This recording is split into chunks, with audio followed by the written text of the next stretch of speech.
22 सितंबर सन 2025 से जीएसटी की दरों में बहुत बड़ा बदलाव आया है। आइए जानते हैं कि आम नागरिकों की जेब पर इसका क्या असर पड़ता है। भारत में अभी तक 4 प्रकार की जीएसटी स्लैब 5%, 12%, 18% और 28% जीएसटी स्लैब लागू थी। अब इनमें से केवल 5% और 18% जीएसटी स्लैब ही लागू होगी। बाकी 12% और 28% जीएसटी की दरों को हटा दिया गया है। 12% वाली चीजें अब 5% में चली जाएंगी और 28% वाली चीजें अब 18% जीएसटी स्लैब में चली जाएंगी। अब आपको लग रहा होगा कि जीएसटी कम हो गई है तो बहुत सारा पैसा बचेगा। हाँ, पैसा बचेगा, लेकिन उतना नहीं जितना आप लोग सोच रहे हैं।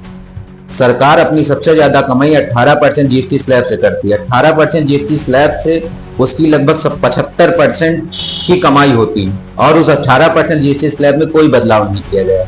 और जो 12% स्लैब 5% में चला गया है, उसमें भारत सरकार को केवल 5 से 6% तक का रेवेन्यू मिलता था। और जो दरें 28% से 18% में चली गई हैं, उसमें टर्म्स एंड कंडीशन अप्लाई कर दिया है भारत सरकार ने। कहा है कि सिर्फ 90% आइटम ही 28% से 18% में ऐड ऑन होगी। बाकी की 10% की चीजों पे 40% की जीएसटी की नई दर लागू कर दी गई।